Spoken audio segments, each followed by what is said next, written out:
podcast. I am your host, Michael Patrick Rooney. Today's episode brought to us by our friends at S2 Cognition. S2 Cognition delivers a revolutionary approach to helping athletes understand how in-game decisions impact their performance from the youth levels all the way to the pros. Holy heck, revolutionary with the snipage right there. Gentlemen, I am joined by three wonderful people. The Ernest Hemingway of college baseball, Aaron J. Fitt, Jumpin' Joe Healy, and the college baseball search firm known as Kendall and Rogers. Gentlemen, sorry, revolutionary. It's a lot of syllables out of the chute. Listen, you almost made it 12 seconds without messing something up today. So I mean, I think that's the win. Yeah. It's always a good day when I get to see Aaron Zebediah Fitt. Oh gosh, that's right. The great Zebediah. Boys, I got a very important question to start us off with today. You ready? Uh-oh. Yes. Okay. I want to know if you prefer hot drinks or cold drinks, and does that play opposite to your spouse?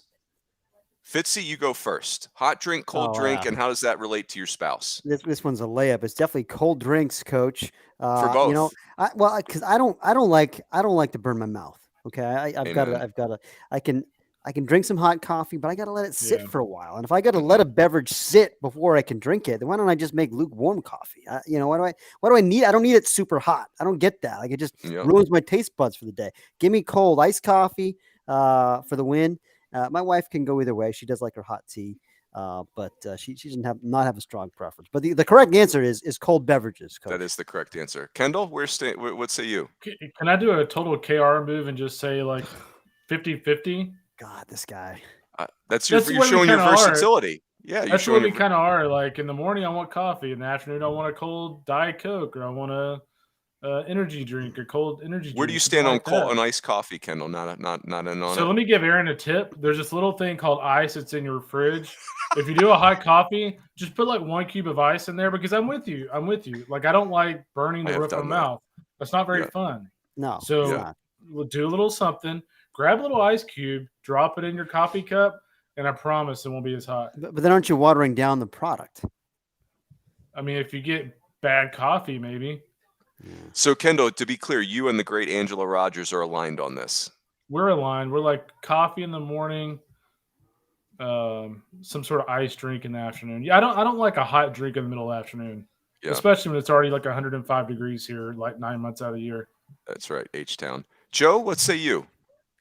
First of all, I think Aaron has stumbled upon a pretty good business idea, which is serving lukewarm coffee. Why has no one thought of that? I would drink it, honestly. Ready to drink. Right. I don't. So my spouse and I, are complete opposites in this way. She loves hot drinks. She drinks warm coffee. She does iced coffee like in the summertime if it's really warm. But for the most part, she does hot coffee every morning. She really likes hot tea. She likes hot chocolate and hot cider. And we'll do occasionally she'll do like a mulled wine.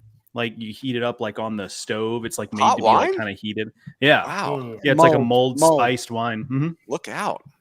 And actually it's not as bad. Like when I tried it, I kind of had, I was like, oh gosh, what is this going to be like? But it actually wasn't bad. I kind of enjoyed it, but I am not a hot drinks person though. So I am very different. I don't drink coffee at all, which is not to say that I don't drink caffeine. I drink from about 9 a.m. until way too close to me going to bed. Diet Mountain Dew. I'm a Diet Dew guy basically all day, or as I like to call it, a trailer parkachino. But I don't like, which I would love to say. That's I think I may have picked up that line from somewhere along the way. Someone may have said that before. I don't know, but that's kind of what I refer to it as. So I drink those, basically all day. So that's what I do. I'm a cold drinks guy. I just, for a lot of the same reasons Aaron said, burning the mouth is a concern. Having to wait on it is also a concern. And also the warm drinks tend to be, except for hot chocolate, which is just, I don't know, it's something that's like a treat more than a drink. But for the most part, they tend to just be things that I don't really drink. I'm not a big tea drinker. I'm not a big coffee drinker. So maybe if there was something that I enjoyed more, I would be, because I don't know if it's the temperature. It's just that I haven't gotten the hot drink yet that really tickles my fancy. Well, the burning of the mouth thing is a huge issue. Like that's why cold drinks are the right answer. Yeah. And I'm soft on that kind of stuff. Like it's the worst. I always I let my food cool down a lot more than my wife does too. Like she dives, she'll let it sit, but she like basically dives right in, and she wants it to be kind of like at a higher temperature level than I do, to the point where she jokes about, she had a dog named Stanley growing up who, when they would give him little bits of food off the table or whatever, he would be nervous that it was hot, so they would have to tell him, it's okay, Stanley, go ahead. And so she jokes with me now, and she's like, if she hands me food off her plate, she's like, it's okay, Stanley, go ahead, to tell me that it's the right eating temperature, because I don't like the food to be too hot in my mouth. So I'm soft, I'll admit it, it's fine. Joe, you're a mystery man. I had no idea that Stanley the dog was making this podcast, and we are the better for it. That is rest awesome. in peace. Rest in peace, Stanley. Yeah, that's right. And also the fact that I was wondering how the listeners can't see this, but the video viewers can, that your mustache is like, it's intimidatingly awesome. And I was wondering how you pulled that off, but it's clearly the Diet Mountain Dew. You're basically performance enhancing your mustache is what's happening. I think that's right. Yeah, it's the mustache is resplendent. It the beard's starting to even up a little bit. There's starting to be a little newsflash, gents. It's starting to get a little gray in the beard. Like it's not going to be long. Welcome to the party. Yeah, a little salt and pepper, and then I will. I feel like that is going to be me evolving to my final and best form. Honestly, once the salt and pepper starts coming in, that's it. I've already got the balding thing going on. Like I don't have children, but I'm an honorary dad, and that is me achieving my final form. Yes. All right. I'll finalize, and then we will get to college baseball. I'm a like you guys, soft, safety first. Don't want to burn my mouth. I'm an iced coffee drinker. I've quit soda pretty much altogether. And just now I'm drinking way too much coffee. Jenny, the great Jenny Rooney, J-Ro, if you will, she wants a flamethrower underneath of her drink, like just can't be hot enough. And that is a topic of great discourse in our home, that I will drink 3-hour-old coffee, and that is mind-boggling to the great J-Ro. So there you have it. There you go. 7 minutes on beverage temperatures. Is that what our listeners are? That is. That's what they're here for. I will say, Runes, like I will drink coffee that's been sitting there for like 6 hours. I don't care. It doesn't bother me. It's no risk. It's no risk coffee. Right. I just don't want to know how much caffeine I ingest on a daily basis. It can't be good for me. Ooh, yeah, let's not answer that question. All right, boys. Here's the topic. Here's what we're doing today. So I'll give you the genesis of this conversation. The World Cup in soccer starts in 2 weeks, less than 2 weeks. And I'm fired up. Like, this is one of the greatest events in world sports. But I don't know jack about soccer. Like, I'm so unprepared to watch this. I'm excited, and I have no idea why. So I'm the average sports fan who's excited for this event. But if I don't prepare properly, I will very quickly be not excited and not watching it. So what I did is I talked to my brother, who is a soccer fanatic, and I basically said, look, I need 5 things I can focus on as I get ready for this. Otherwise, I'm going to watch the first game and then not watch it again. So can you give me 5 things? Players, themes, whatever. So I thought about how many average sports fans, and average means just standards, probably the better word. Standard sports fans have been coming to college baseball. We've piqued their interest, but it's overwhelming. We've got 305 teams, right? It's a lot. So what I thought we would do today is each of us are going to give 5 things for the standard sports fan to just, this is your appetizer for college baseball. This is where you're going to start. This could be players. Probably some of it should be players. This could be traditions. This could be leagues. This could be coaches, personalities, whatever it is, events. We can go anywhere we want. We can repeat ourselves, because I think that's, if we all say Tony Vitello, that's telling, right? That is something that the average sports fan should plug into. So we're going to go around the horn, 5 things that the standard sports fan, we would say, hey, you should lock your eyes on this as you want to kind of wet your whistle on college baseball. Are we clear with the instructions, gentlemen? Let's wet some whistles, Rune. let's get people lubricated. Let's go. Fitzy, wet the first whistle, please. Let's go. Wow. Well, what a question here. I love this prompt. I can't believe I have to lead off though. This is a lot of pressure. Here's the first thing I'm going to say. What's in the water in the state of Mississippi? People ask me sometimes. Love it. who won, some people who are just casual fan, like on the golf course and talking college baseball with some, just rando. Like, oh, who won it all this year? And I'll say Ole Miss, and Mississippi State won it last year. And people who don't follow it closely are like, oh, I didn't realize. Like, is Southern Miss going to do it this year? That's the question. Are they next? Because that state is having in quite a run. I do think that if you're new to college baseball, you gotta learn to know the Magnolia State because you've got incredibly passionate fan bases there. You've got three of the great venues in our sport, of course, Swayze Field, Duty Noble, and I'm actually on my way to Hattiesburg this weekend to see and Oxford. Nice little Mississippi run to wrap up my fall travels, and I always love going down there because they really love their college baseball, and that state has it rolling right now. So that's point number one for me. Know the Magnolia State. Borderline mic drop right there, Fitzy. I mean, that is bringing the ruckus. Well done. Well, very well done. That did not make my list. I love that answer. Jose, why don't you go next?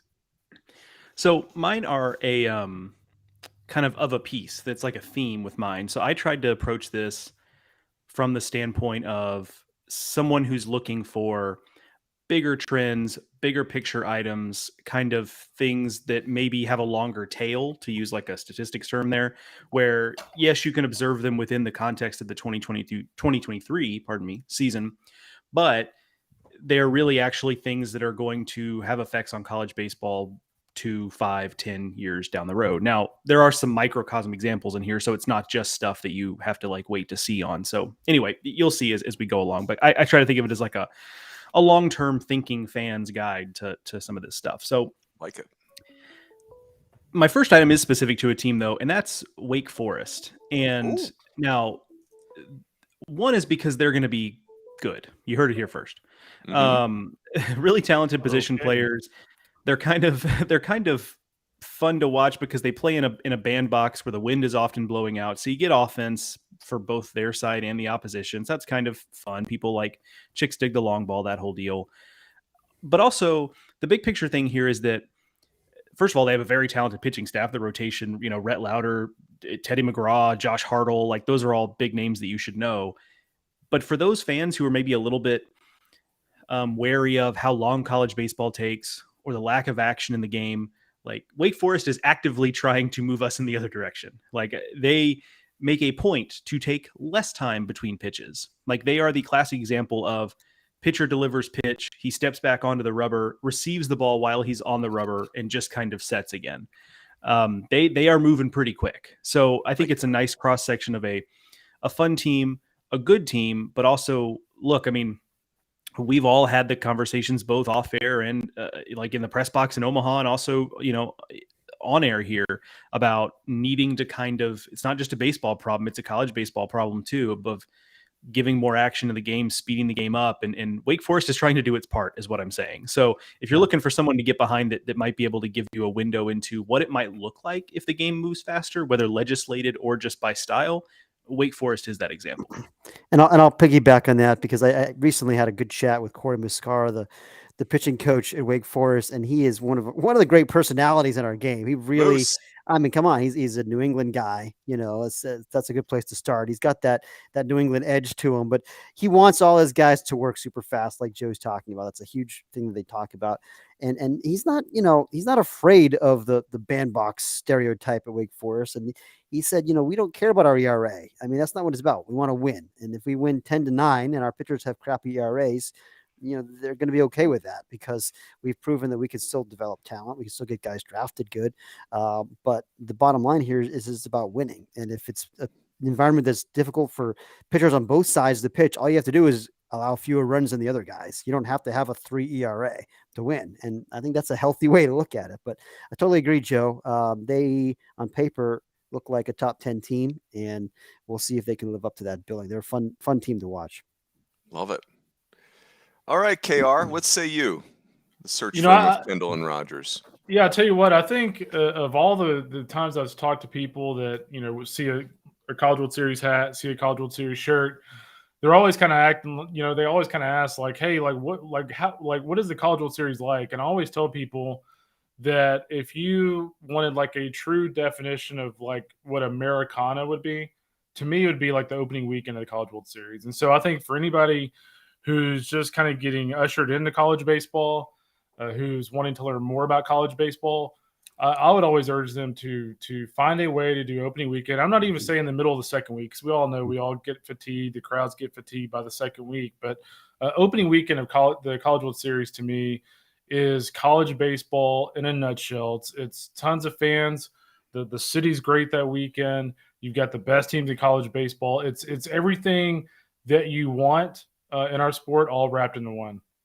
I love that call, Kendall, and I'll add on to that, like, because I think we've all had this conversation. Yeah. It's a guy's trip. It's a family trip. It's whatever you want it to be. Like it's father and son. It's the whole family. You see guys trips out there. Like, you can't mess it up. It's awesome on so many different fronts. Well, what's cool too is Omaha does a lot of things like beyond the World Series that weekend. Like, I was talking to a buddy of mine down here in Houston who runs like a select team, and he was like, "Oh man, I'd love to go to the College World Series, or we always have tournaments." And I said, "Hey, like, have you ever looked into the Omaha Barnstormers tournament? They got like 180 teams or something that are in a travel ball tournament in Omaha on opening weekend." So he takes a look at it, and like now he's kind of like, you know what? I'm not actually looking to taking my team to that. So, the city of Omaha does a lot of things beyond the World Series to kind of bring people there. But I find nothing better in college baseball than opening weekend of the College World Series. It's absolute best. Good call. Really good call. All right, boys. Here's what I'm going with. I'm going to call it the Devil's Trifecta. The analogy I'm making is Big East basketball in the heyday with all those coaches. And the three coaches I'm going to give you: Tony Vitello of Tennessee, Tim Corbin of Vanderbilt, and Jay Johnson of LSU. Like, these three guys couldn't be more different, but there's just this, Vandy has been the best program in college baseball since 2007.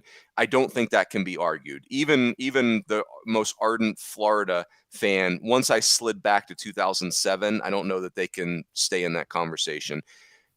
Tennessee and LSU, there are no two programs that are more on fire with inflamed fan bases than those two groups. And it has everything to do with those head coaches, Tony Vitello and Jay Johnson.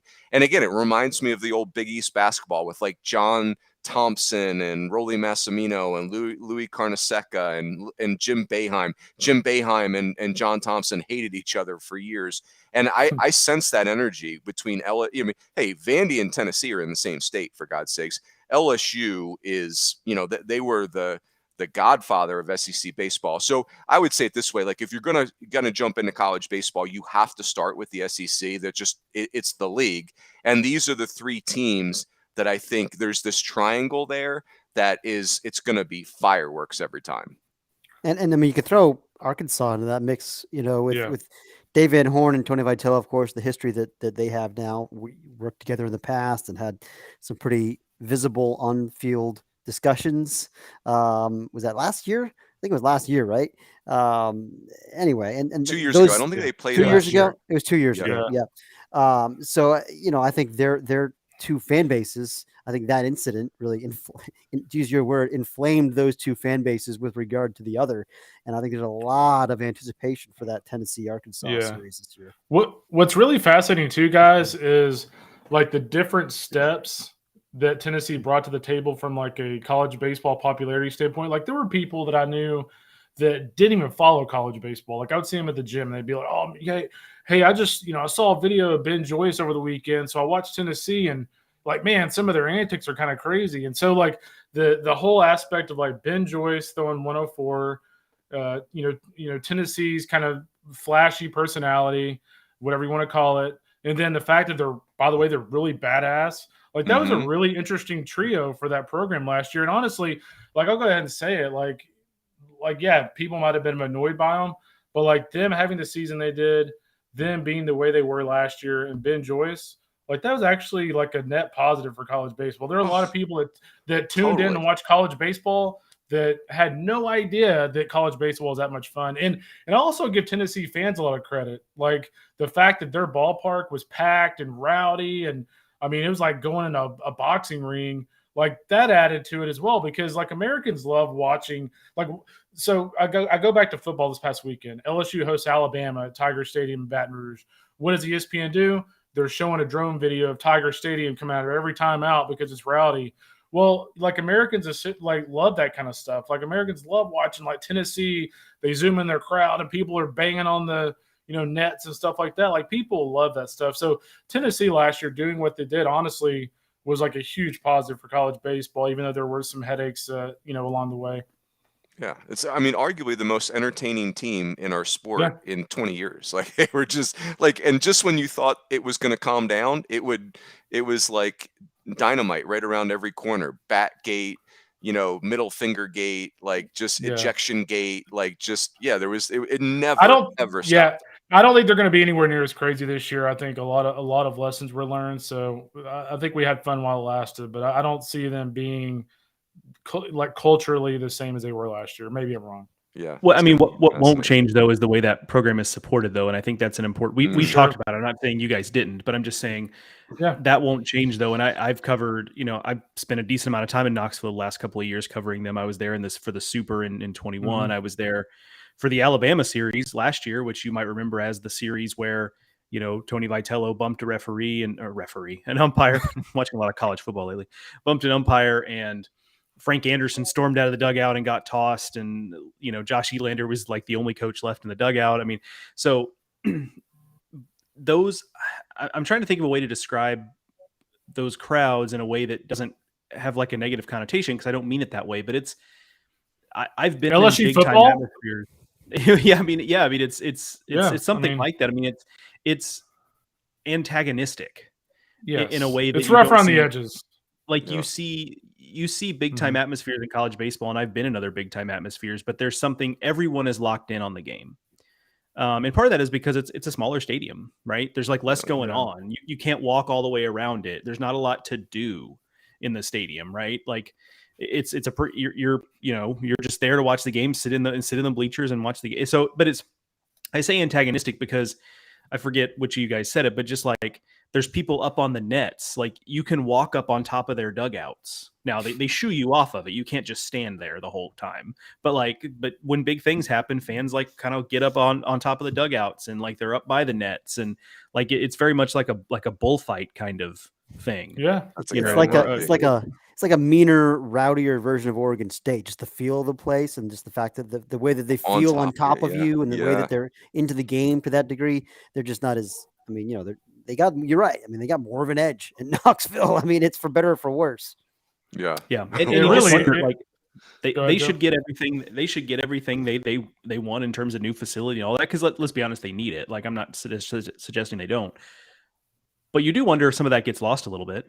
If they build a 10,000, 12,000 seat place, and they would probably fill it at least right now with how hot they are. But do you lose some of that? And so that is kind of going to be a little trade off they're going to have to measure. And we've seen that a lot. Yeah, for sure. I mean, I would argue, like, I'm trying to think of a quicker cultural shift from a fan base in college baseball history. Like, I'm trying to think back when, I'm trying to think when Mike Bianco got Ole Miss rolling, that turned into a party atmosphere. But like for Tennessee to go to a place that was an absolute empty ballpark, like it was stale. They were losing the first round of the SEC tournament. They could even make it to the SEC tournament. And so to go from what they were to all of a sudden you're playing in Jackson, Mississippi, 3.5, 4 hours away from Knoxville, and there's 2,000 people lined up 2 hours before the game for a freaking fall scrimmage. I mean, that's pretty incredible. It's a great story. I think the analogy, Kendall, and then we'll go round two, is that there is no college baseball analogy. The analogy in my mind is Miami Hurricanes football, where they were just a non-starter, and then that program just, it was like WWE. It was famous. It was, it was electric for that time period. And they were the bad boys of college football. Like Tennessee, I think it's fair to say they were last year at least. We'll see this year, the bad boys of college baseball. Well, yeah, and it goes back to, I always tell people that are like big pro baseball fans, like, I'll have friends here locally that are huge Astros fans who don't really care about college baseball.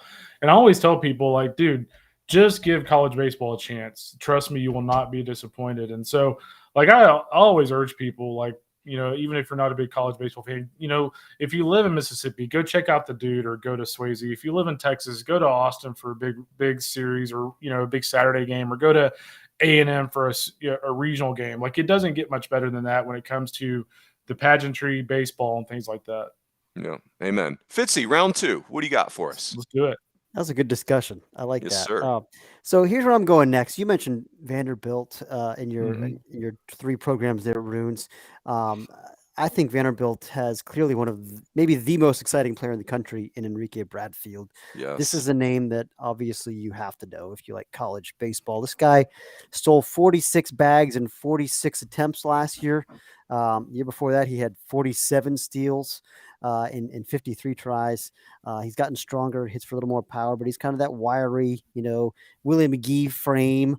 Even wears number 51, a little bit of Willie McGee to his style. Super exciting guy. But here's one reason I bring him up.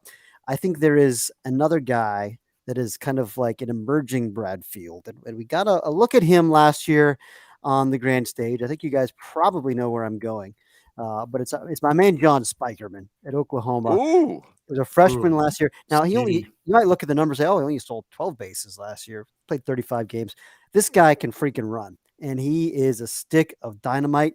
I think that it'll be a fascinating stolen base race between Bradfield and Spikerman this year, because that Oklahoma team is just the way they play. It's really dazzling. I mean, the aggressiveness on the base pass of the Reggie Willits offense. I was there for a fall scrimmage against the Texas Rangers Instructional League team, and I think they started the game by going like 12 for 12 in steals in the first like 3 or 4 innings. Like, they were just running roughshod over this Rangers team, and Spikerman had like 5 stolen bases in 2 innings, and then later he hit an inside the park home run for good measure. And it's just like watching that guy race around the bases. He's so much fun to watch. And if you look at him, he's physical. There's more strength in there. He's not a slap and dash guy. I think this guy can be a legitimate big time superstar on the Bradfield level. And those are 2 names that I'm really watching this year. Switch hitter or left-handed hitter, Spikerman? Switch? I think it's switched, but like, was he only hitting from one side at the end last year? Yeah, I think you're right. Because there was like an injury. Yeah, that's right. That's a great call. Yeah, he stood out in their run to Omaha. Like, he was a dude, even though he's a freshman. I mean, I'll jump in here next because I think we have a twofer here. So like, we can kind of move us along here, because I think this conversation can jump off of what Aaron said, and we can still continue on. And that's, if you're kind of tired in MLB of the walk, strikeout, home run, like every at bat ends in one of those plate appearances in one of those 3 things, seemingly. College baseball does provide a little bit of a salve for that. Now, you see teams that have that approach, but you do also see quite a bit of variety. And I think Oklahoma is going to provide some of that this year. You can also even see at the mid-major level. I think of Wofford as this type of team. Like, they always put up silly stolen base totals, but they also hit the ball out of the ballpark. They've got some guys with some physicality. The Service Academy, like Army is a team like this, the Service Academy teams, just because of the player they tend to recruit, they tend to have a little more speed. So they play this way. Teams in the SWAC tend to run a lot. You get just bonkers stolen base totals out of that league. So I would say, search some of that out early in the season stylistically. Obviously, Oklahoma is going to be fairly easy to find because they're going to be all over the place. Wofford's games are on ESPN Plus, right? So like, that's not too tough either, but just kind of search around for a style you like, because the great thing about college baseball is you whatever style it is you want, you can find it. You just kind of have to search it out and figure it out. So if you're looking for something that looks a little different than the MLB game, college baseball's got it for you. Yeah. It's like Willie Bloomquist said on our podcast with him. It's like 56 playoff games. If you like MLB playoffs better than MLB regular season, that's what we more closely resemble. I also love, Joe, what you said about Wofford, because I think about even business people. Like, if you enjoy out of the box thinking, creativity, those types of things, Wofford is a disadvantaged program in many ways. So what do? They get little runners, they get sidearm pitchers. I think what Todd Interdonato and Wofford have done is really like compelling and fun. And it was such a choice, and I wrote about this last year when I saw those guys, but, it was maybe 4 or 5 years into his tenure. He said, we're fine, but we're kind of steadily making progress, but we're not really standing out. Like, how can we make a mark? How can we differentiate ourselves from other programs? He goes, well, Todd and JJ Edwards sat down and said, well, let's go all in on the stolen base and just like make that our thing. And so like the first year they just went crazy with it and they got thrown out a ton and picked off a ton. And then like year over year, they got better at it and more efficient at it. And they've been in the top 3 in the country in stolen bases, like something crazy. Like, I don't know, it was 9 of the last 10 years or something like that. I mean, it's they do it and they do it really well. And I agree. Like for a mid-major program to kind of forge your own identity that way, I think it's a neat story.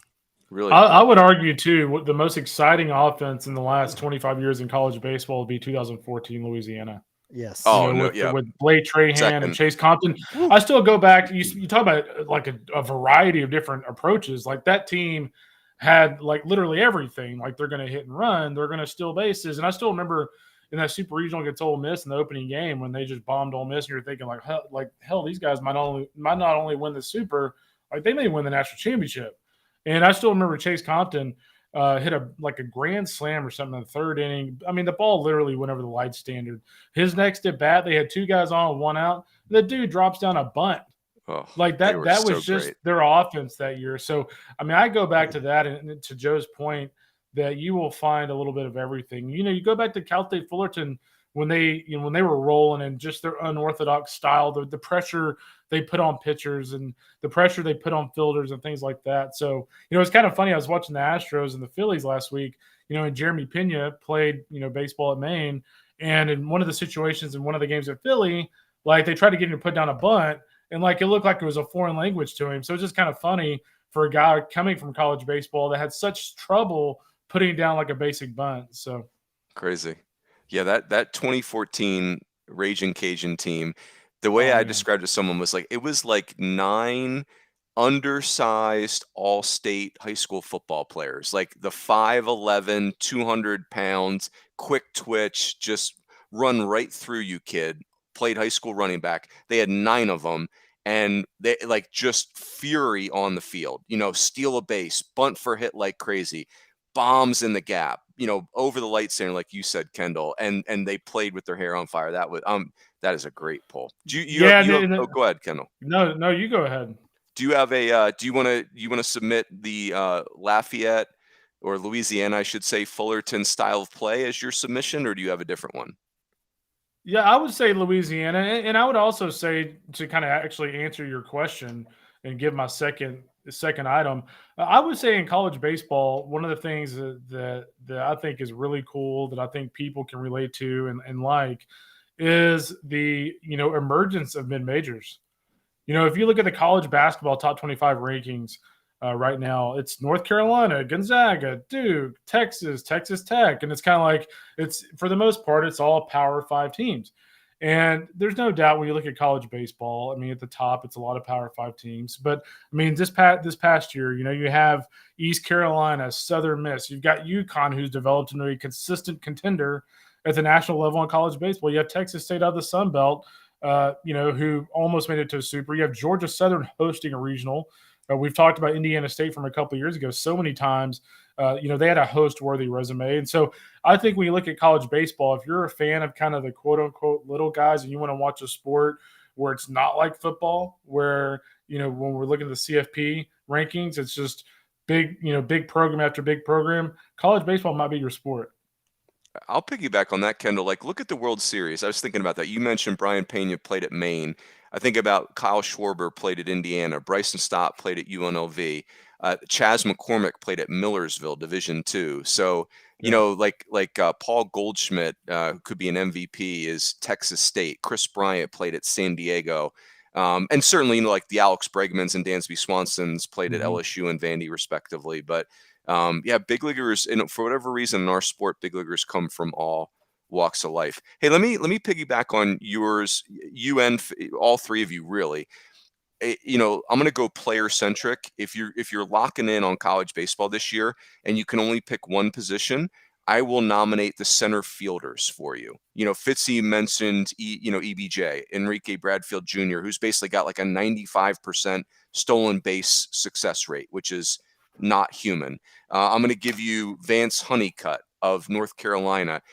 This is bonkers numbers. 25 home runs last year, 29 stolen bases, 90 strikeouts, and like a dozen Sports Center stolen home run plays. Like, this dude is freak show, 6'3", 200 pounds, runs like a deer.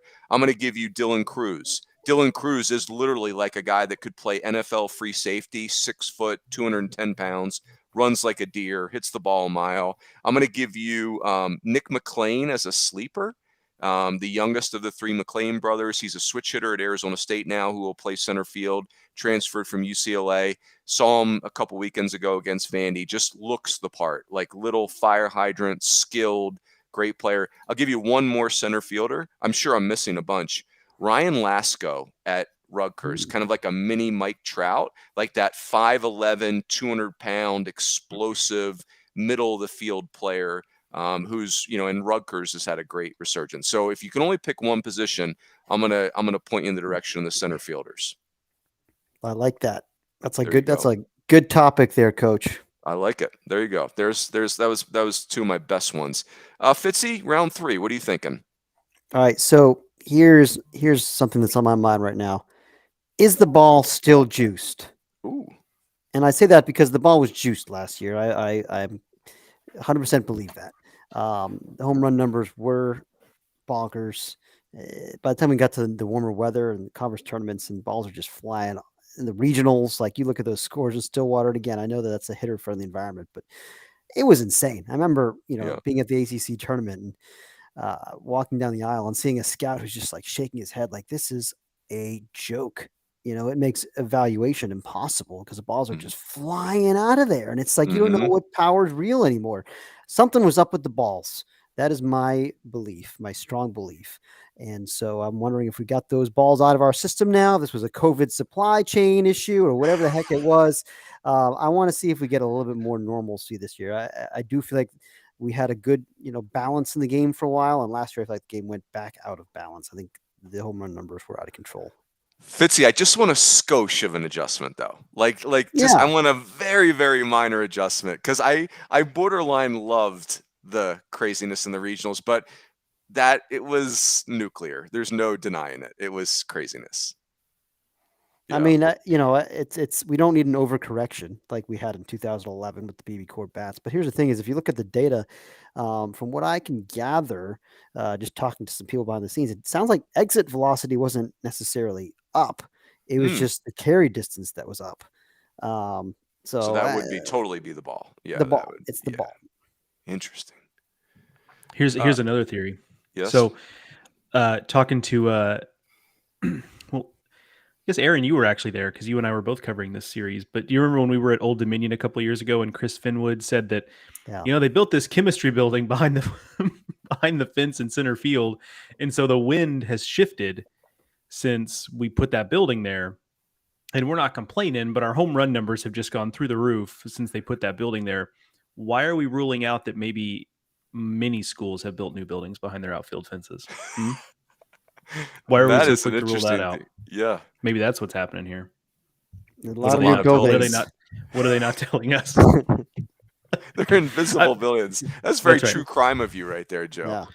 Yeah, a bunch of people with maybe Fox fans or something. Everyone's a suspect.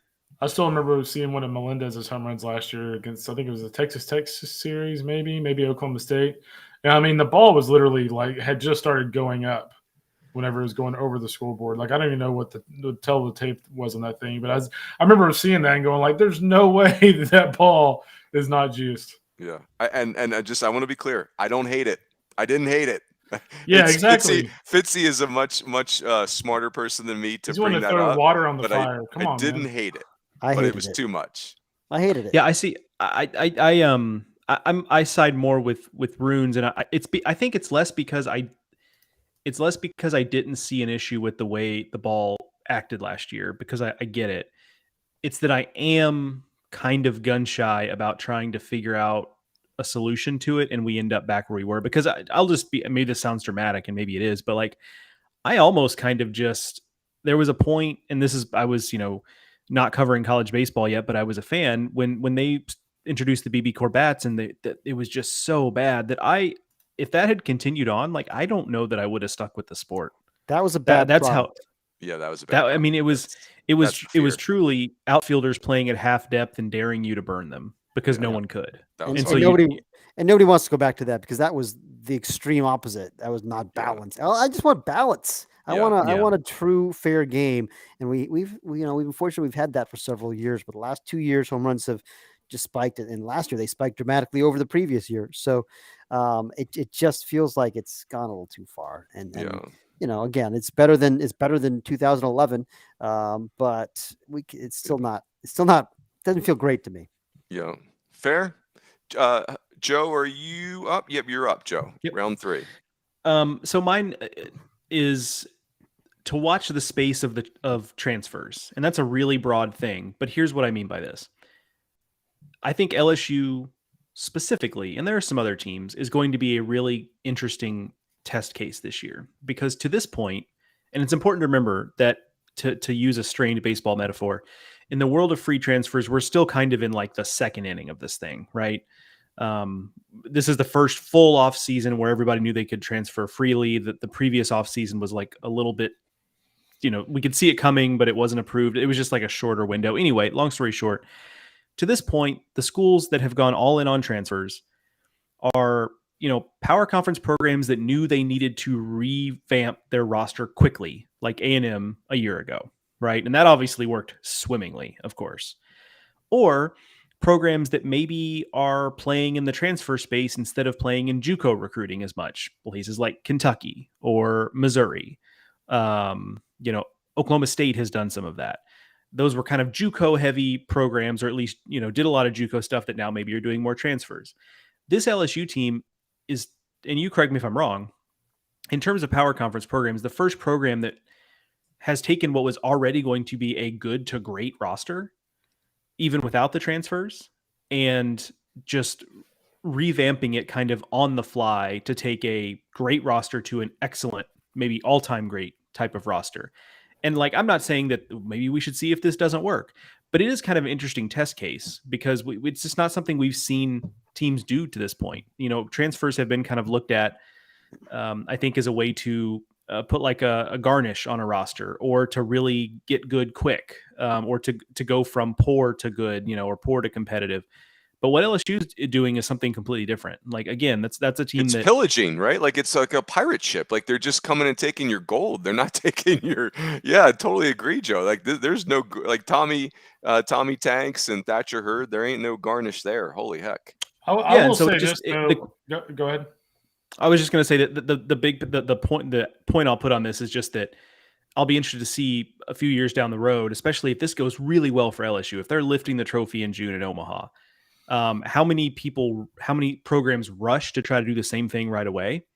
And if 5 years from now, do we look back at that, if LSU has that level of success as kind of a one-off, or if everybody is doing this, or is it just that Jay Johnson is and I mean this in a good way, just a maniacal recruiter who is just always going to look for every marginal improvement he can make on his roster? Is he just a unique case in that way? And we won't know for a few years, but I think seeing what happens with LSU this year will start to give us some hints about what we'll see down the road. Yeah, I mean, I do think there's a couple of risks involved here. One being, I was talking to Jay about this a few weeks ago, is, fans in Baton Rouge, like, if they don't win the national championship with all those guys they brought in, like, their fans will absolutely consider the season a failure. So you're all of a sudden, you're starting the season with the bar being playing for a national championship. I think the other thing that gets lost a little bit is, trying to manage all these egos. It's one thing to go, oh, well, the fall's been great, the kids are buying in. But what happens, when they lose a series to Vanderbilt, and then the next week and they lose a series to A&M? Like, how is that locker room managing those egos, managing Tommy White, Thatcher Hurd, Christian Little? Like, that's not very easy, especially this day and age when you really almost kind of have to coddle kids a little bit. So I think there is a risk involved in loading up like that, but we'll see. Like you said, it's a great test case. We'll see if it works out. But I will say this. If there's one guy that I think can handle that, it is Jay Johnson. And I do think there's also the complication of the NLI money, and does that create like a different kind of class system within your dugout? I don't know if we will see how easy it'll be to kind of from the outside to see the impact that might have. But obviously, I think, NLI, I believe, is a good thing from a fairness standpoint when it comes to, the free market system and everything else. But there are complications. We're entering a new era. And the other thing that I'm interested in is, how do you keep your young guys happy? If nowadays everybody, especially the power program, if you're bringing in these juniors who are ready to, seniors in some cases, 50-year guys who are ready to play now, but you've got a talented, toolsy freshman who just doesn't have the experience and maybe isn't quite as game ready, how do you keep that kid happy? How do you develop young talent when you've got older guys that you're going to plug in ahead of them? How do you keep those guys from going elsewhere? And maybe, maybe that's not a bad thing either. If a guy goes to a mid-major looking for playing time, but I mean, it's just the whole process of developing young talent has gotten a lot more complicated now because it's just there'll be many fewer opportunities, I believe, especially in major programs, to learn on the fly. Yeah, how do you even get your freshmen to campus, right? Like if I'm a scout and I've drafted a player that's signed at a school that's really big in the transfer portal, you're saying like, look, I don't think you're going to play because they don't want to play freshmen, clearly, right? Like they, that could go both ways. Kendall, what do you got for round 3? What else you got? Yeah, I just think if you're somebody who is looking for things with college baseball, I would just say kind of the atmospheres around the sport. I mean, they're very unique. I mean, you go to like pro places, there's some good ones out there, Fenway, Yankee, the list kind of goes on. But I think when you look at college baseball, I just think just taking in the atmospheres and the pageantry around the sport and just the overall feeling of the sport for me. I mean, that's one of the things I would list to somebody who's asking me why should I watch? Why should I take part in it? For me, it would just be that. Pretty simple. That's a good answer because the venues, I'm going to piggyback on that with mine, Kendall, that the venues are like, if you like big and I'll just say it, big and hairy, like Arkansas and Mississippi State is for you. Like that's like going to the Daytona 500, going to one of those. But you could go to a University of San Diego game and have an awesome experience. You guys mentioned Oregon State. There's so many great venues and they're all unique unto themselves. Yeah, and I would say too, I think bringing up Oregon State kind of piqued my interest a little bit because I went there a few years ago. I still remember, you remember when Ryan Kellogg for Arizona State threw a no-hitter against Oregon State. That day it was like sleeting. It was like 34, but it was a big Pac-12 series, right? And that Saturday game that he no-hit Oregon State, that place was packed, and it was 34 degrees. And so, like, I just think when you look across the country, like, how many sports do you look at where at a place like Oregon State, the atmosphere is phenomenal? And again, like, some Oregon State fans always kind of take this as a disrespect, but like, always say, like, it is the one place west of the SEC that is like the SEC.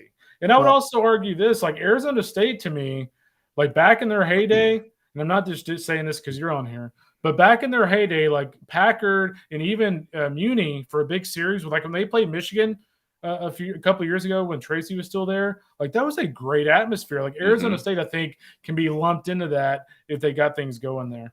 Yep. And I, Kendall, you mentioned earlier the fans lining up in Jackson to see a Tennessee fall scrimmage. I mean, I don't know if I've talked about this in the podcast yet or not, but when I was out west a month ago, early October, I went to see Oregon State play Gonzaga in Bend, which is a couple hours from Corvallis.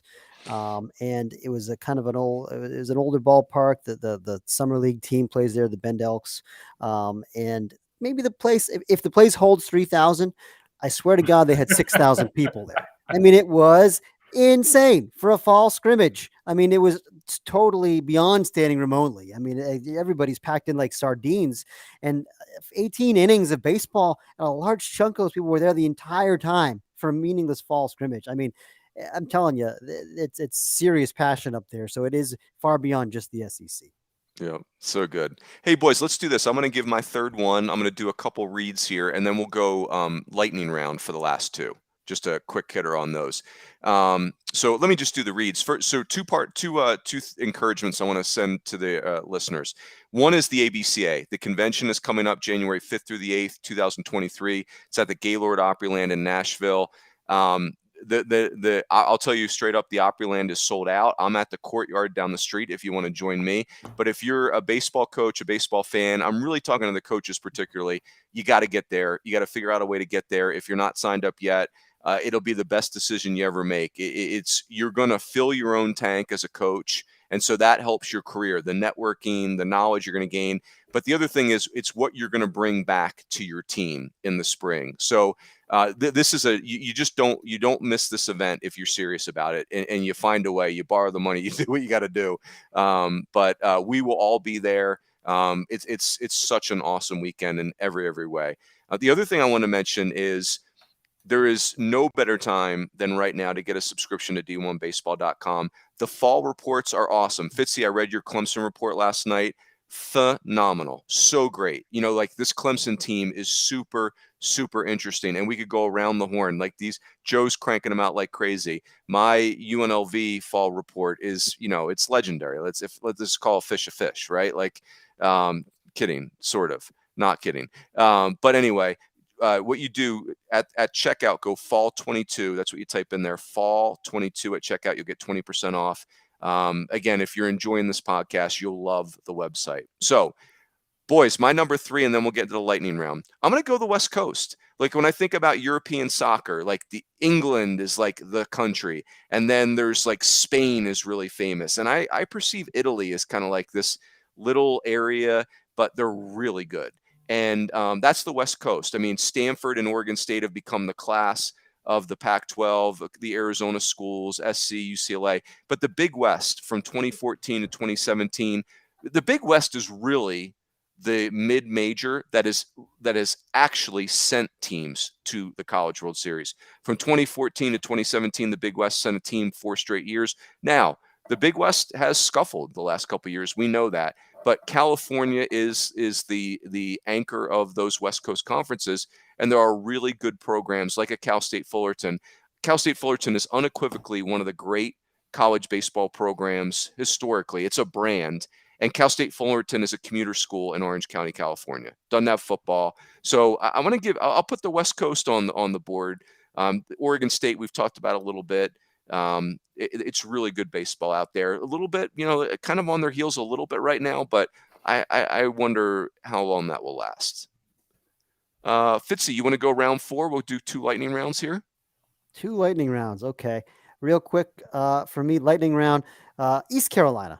Can they get over the hump? This is the best program in college baseball that has never been to Omaha, which is still shocking.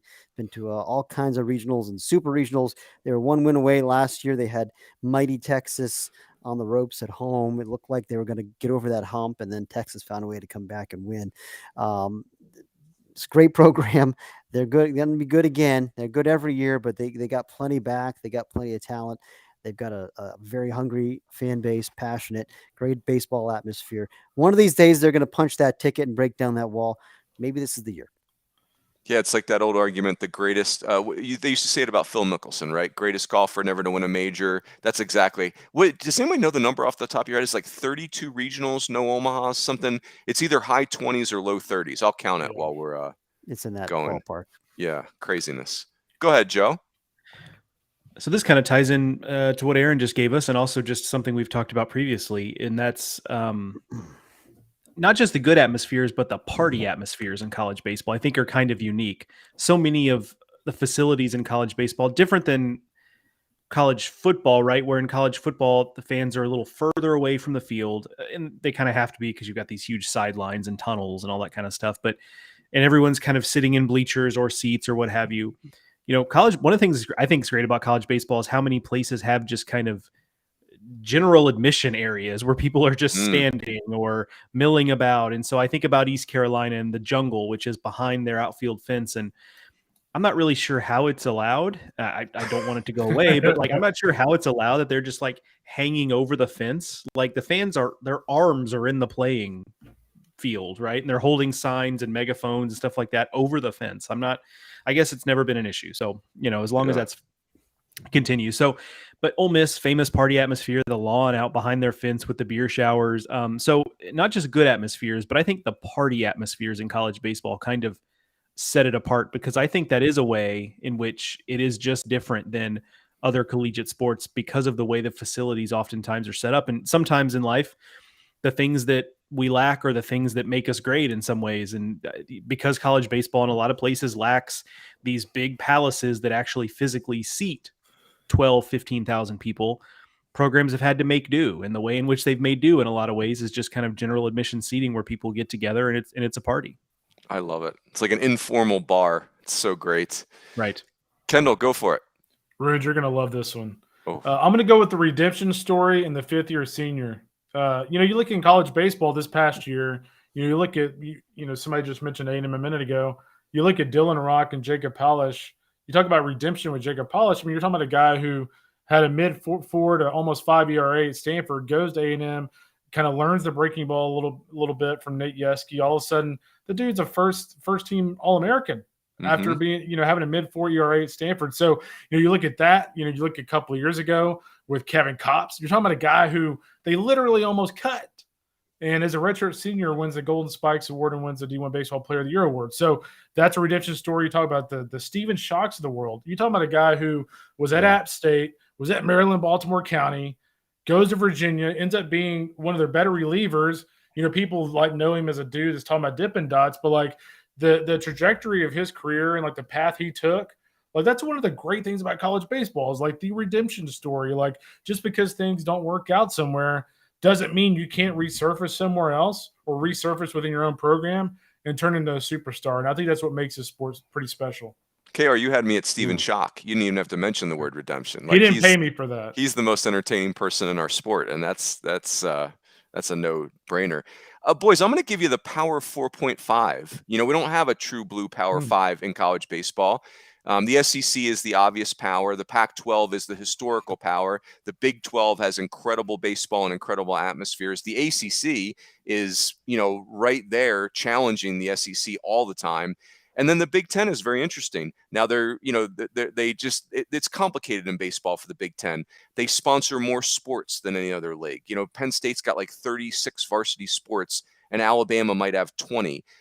There are these very well-known academic institutions. There's cold weather to deal with. But for the Big Ten, they've got great coaches, they've got great facilities, and they got a bunch of money coming. And so that's going to be very, very interesting. So I'm going to call it the Power 4.5. And I say that, and Michigan played in Game 3 of the College World Series Finals in 2019. But that's a unique part. If you're a standard sports fan, that's the Power 5. Me personally, I think it's a little bit different in college baseball for many reasons, the weather being a big part of that. So, Fitzy, final offering for the lightning round here. All right, I'm just going to give you a player that I'm going to plant my flag on here this year. Something I'm expecting. I already mentioned Spikerman. So I guess that's one I gave you already. But Runes, you mentioned the center fielders earlier. Here's one that I think will be a household name this year. Colton Ledbetter, Mississippi State. This guy had a big year last year at Samford. And transferred to Mississippi State. He's going to be a central piece of Mississippi State's resurgence this year. I think the Bulldogs are going to be very good again. They've had a strange run here with winning the national title 2 years ago, finishing dead last year with injuries. They're going to be back. They're very physical, athletic, and he is kind of the poster boy for both those things. Can really hit, left-handed power hitter, athlete, center fielder. 5-tool guy. I mean, I think he winds up being a first-round pick when it's said and done, and an All-American. And I think that he leads the way for Mississippi State to surge right back into prominence this year. That's a good 2-1 right there, because Hail State is compelling too. Well done, Fitzy. Can he put together a Sunny D type of numbers as a Sanford kickback? He's different guy, right? Much different kind of player. He could give you Sunny D with more speed, maybe. How about that? No offense to Sunny D, but better looking in a bathing suit. I don't know if he can. I don't know if he can have more speed than Sunny D. Sunny D was it. We miss him already. Jose, go ahead. So this one's probably the most abstract of the ones that I've put forth here, but I think it's fascinating, and I think you're seeing this in all collegiate sports. But it's how, through the lens of baseball, how do we see these schools, these athletic departments, these baseball programs, in our case, ready for a big old round of conference realignment that's about to hit us. It's all been announced, and it just the dominoes have not. There's some minor dominoes. The Missouri Valley, for example, is getting 3 new teams this year, et cetera. but the big dominoes are still yet to fall. And so what I mean by this is I think there is a very real scenario where you start to see baseball programs one way or the other readying themselves for the next step. I think it was great for Oklahoma last year that they got one step away from winning a national title, because I think they needed that kind of jolt. Now you see maybe the facilities are coming along for Oklahoma, which is much needed. So they are kind of prepping to get into the SEC, to move into that nicer neighborhood, if you will. And so they're readying that. I'm fascinated by the teams that are going from the American to the Big 12. Even without Texas and Oklahoma, the Big 12 is still going to be a very good baseball conference. So Houston, BYU, Cincinnati, UCF, what do those programs do to answer? I mean, there's a lot of potential in those 4 programs I just named, and not a lot of realization of that potential, especially over the last 3 or 4 years, right? So to those programs, what do they do to kind of jumpstart themselves as they start to go back into as they go into an even bigger conference than the one they were in? So I'm not sure what that all looks like. Is it further facilities investment? Is it making changes on the coaching staff, revamping that? Is it a change in the type of player they're recruiting? Do you, as you move up into a bigger conference, does it open up avenues for you to recruit a different type of player? So do we see recruiting shift in recruiting strategies? So again, all kind of down the road stuff, but I do think now with some of this seismic conference realignment on our doorstep again, I do think we are going to see some shifting in how programs operate. Conference realignment brought to you by Tums. I mean, it is like Aaron loves talking about that. It is the worst. But you're right, Joe. It is a real catalyst, but man, it is a headache too. KR, what do you got for your final offering? I think for me, it's just, looking at some of the coaching changes in the offseason and how some guys do moving forward. I look in the ACC with, Link Jarrett going to Florida State. Like I'm not sure there's been anybody in the last decade that's done a better job than he did during his tenure at Notre Dame, considering kind of the constraints that he has in South Bend.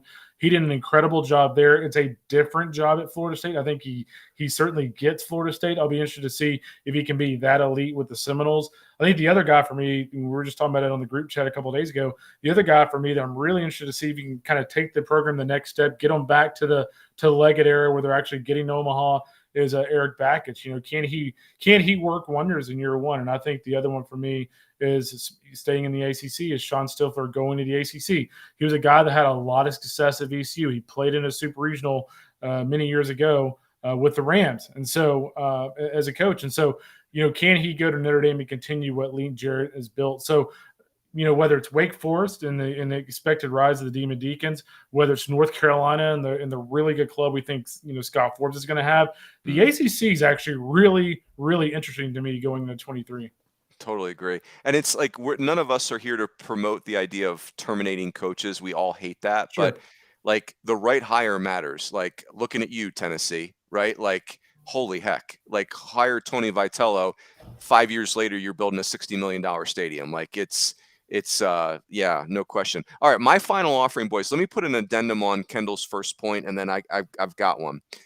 So if you take Kendall's advice and you go to Omaha for opening weekend, get yourself to the Drover, just an old-fashioned steakhouse. And when I say old-fashioned, I'm talking 1970s. It's the best. You won't regret it. You got to come to the Hilton Bar. The Hilton Omaha is right across the street from the stadium. Come to the Hilton Bar. That's where all the cool people are hanging out, having adult beverages. Here's my final offering, boys. This is self-promoting, so I'll apologize in advance. Squeeze Play. Regional weekend, we do the Red Zone. You can watch every game on ESPN, and then we're whipping around. Last year, it was myself, Matt Schick, Chris Budden, Danny Wexelman, Chris Burke. It was a blast. It's like sitting in a bar watching 64 teams get after it, because Squeeze Play is primarily the opening weekend of the tournament. And if you don't know, we do a 64-team tournament just like basketball does, with a little, baseball is a different format because it's not single loss elimination. So I think if you're a new fan, Squeeze Play is something you want on your menu for your first NCAA baseball tournament. So there you have it. And I'll try to dress better this year. Squeeze Play is the best product. You do need to step up your target. Berkey put you to shame last year. Just housed me. I was embarrassed for you. Yeah. My mom lectured me on it, Fitzy. It was. To be fair, it looked like he was going to Easter service. It did. He was really into the pastels, was he not? Let's go. Chris from my favorite part of Sweets Play is when you guys just start getting loopy late at night. Yeah, it's a long day in there, and those night games you can get a little. What was it 2 years? Was it 2 years ago where we had like 3 or 4 walk-offs in like a span of like 15 minutes? Yeah, that wasn't it because it was when Drew Gilbert walked off Wright State. That was 2 years ago, right? Nuts. Yep, 2 years ago. Yeah, it was during that whole like compilation. There were like 3 or 4 different like huge hits. Yeah, and then last year, of course, the Fayetteville Regional was just bonkers, just completely bonkers. So anyway, gentlemen, well done. I feel like we have served people that want to dive into college baseball well.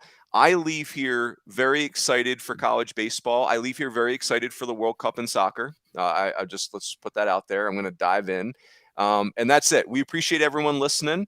We will be back next week.